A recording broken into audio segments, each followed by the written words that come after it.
So what I wanted to, sorry about the background noise, just about the licensing department, so it's a little bit noisy. Okay, so what I wanted to discuss with you is the idea of the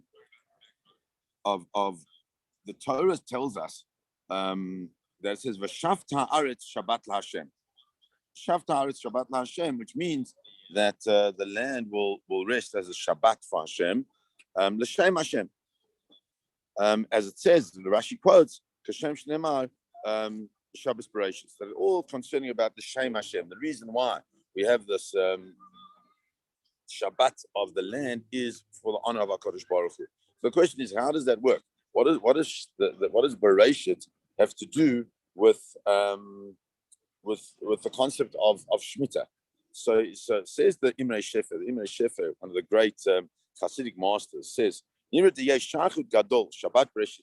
So the actual fact there is a big, enormous connection between the two. And what is that? And the connection is the following. He says that when a person leaves their land fallow, there is a very frightening experience for them, because they are concerned that that nothing's going to happen. Where are they going to get the wealth from? Where's the success going to come from?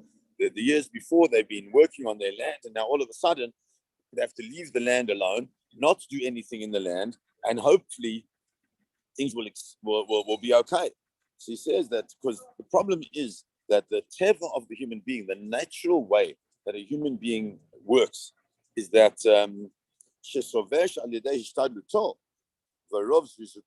that if person feels that because of the hard work that they put in and the zuzut that they put in, that they think that because of the hard work, the running around, the work that we do, that's where we become wealthy from. Therefore, Meirat so HaKadosh Baruch Hu says that's the opposite. So the reality is Hashem doesn't want us to think that it's through our power and through our hard work that we succeed. Rabbi says the truth is the complete opposite. So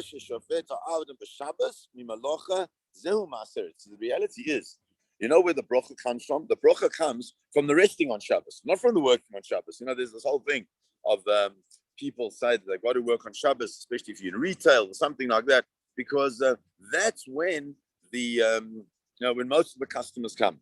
But comes along the Imrei Shefer and he says, we have to understand, HaKadosh Baruch Hu says it's the opposite. The bracha comes actually from the resting on Shabbos, and that's why it says in the Gemara, it's a beautiful Gemara. The Gemara says, is speaking about Meiser, the concept of Meiser, which we understand is giving 10% to tzedakah, but the Gemara says Meiser is that you must give your Meiser aser taser because it is aser, right? You must give your Meiser in order to become wealthy. So says the Gemara, but that's only talking about produce of the land. If that's only talking about produce of the land, it's only talking about Eretz Yisrael. So where do you get your wealth from if you are if you're not in Eretz Yisrael? Where does the wealth come from if you're in Bavel? So the Gemara says, Bavel b'mahem zoichin. Where do they get their the schus of their wealth in Bavel, meaning in Chutz La'aretz, where we are? Because of the enjoyment of Shabbos. And that's why the Midrash says, the Gemara quotes, Birkat Hashem hi ta'asir ze Shabbos. When it says that the bracha of Hashem, which brings wealth, that's Shabbos.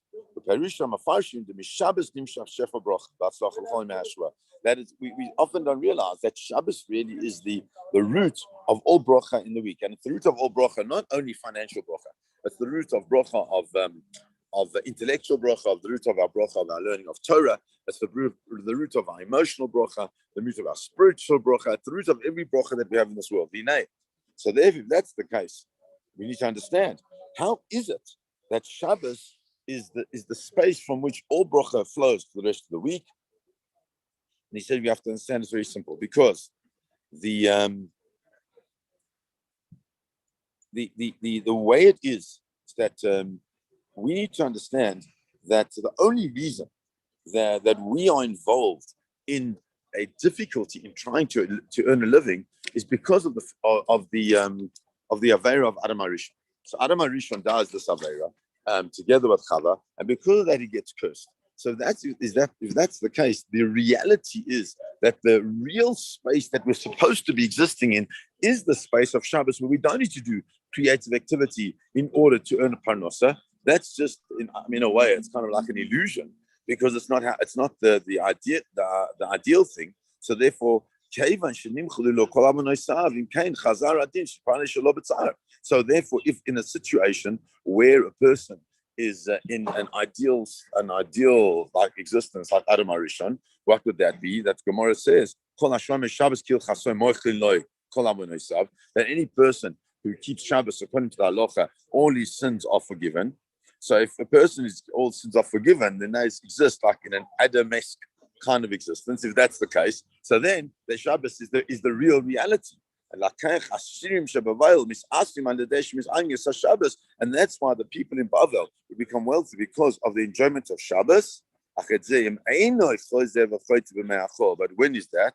That's only if they use Shabbos as that space of teshuva. That's part of the enjoyment of Shabbos, is using Shabbos as a space of teshuva to ensure they don't go back into the place in which they were during the week before. But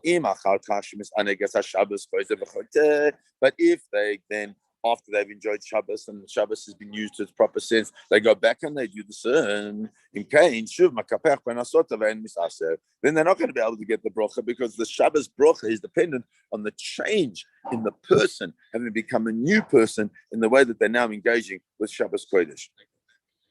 Now, Tai says, therefore, to commod miguf haShabbos nimshach bracha l'chol hashavua. In the same way that from Shabbos all bracha comes, nimshach kach nami al yedei shvisas haaretz mishabbos shelah nimshach shevach bracha l'chol shnos hashavua. So too, in the keep leaving the land fallow during the Shemitah year, so too it's also the bracha comes where l'chol shnot hashavua, all 7 years of this yearly cycle. And therefore, through the Shemitah, the process of Shemitah, they'll get the Parnosa and Ashiris. And that's what it means what Rashi says. That the land will be a Shabbos to Hashem, the Shem Hashem, meaning for the honor of Hashem, because that's exactly what it speaks about in Shabbos Bereshis, that we said, Adam Shomer Shabbat l'Shem Hashem. If a person keeps Shabbos, l'shem Hashem. L'shem Hashem means for the honor of Hashem, meaning that if they go use Shabbos as a process of tshuva, and now to reconnect with HaKadosh Baruch Hu, so then Shabbos becomes the source of all wealth, or as we said, it's not only financial wealth, but all types of wealth. So that's what the pasuk means. That if we understand that Hakol Ba meHaKadosh Baruch Hu, everything comes from HaKadosh Baruch Hu, that we don't have to spend our lives working and being crazy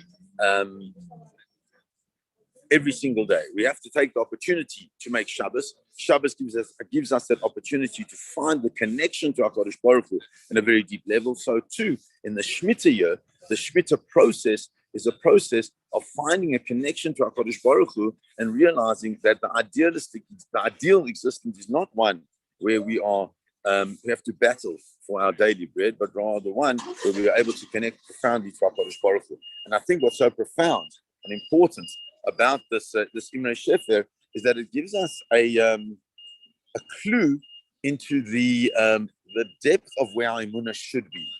Very often, I think we forget that because we work so hard, because we live such a rat race of life, running from one place to another, that we forget the space that Shabbos is supposed to play.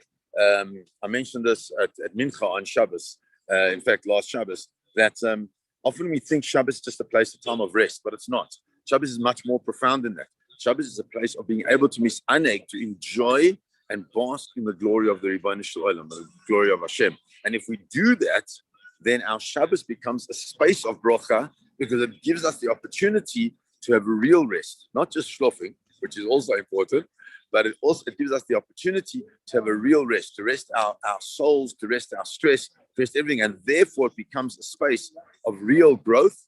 And in that growth, we find the wealth, as we said, not only financial, but familial, social, intellectual, emotional, all of those things vest in the bracha that is Shabbos. let's finish there today. Please God, we'll continue tomorrow. God bless everybody. Have a wonderful day. Thank you. Thanks. Thank Cheers, you, guys. Rabbi. Thanks, Rabbi. Pleasure. God bless. Thank you, Rabbi. Have a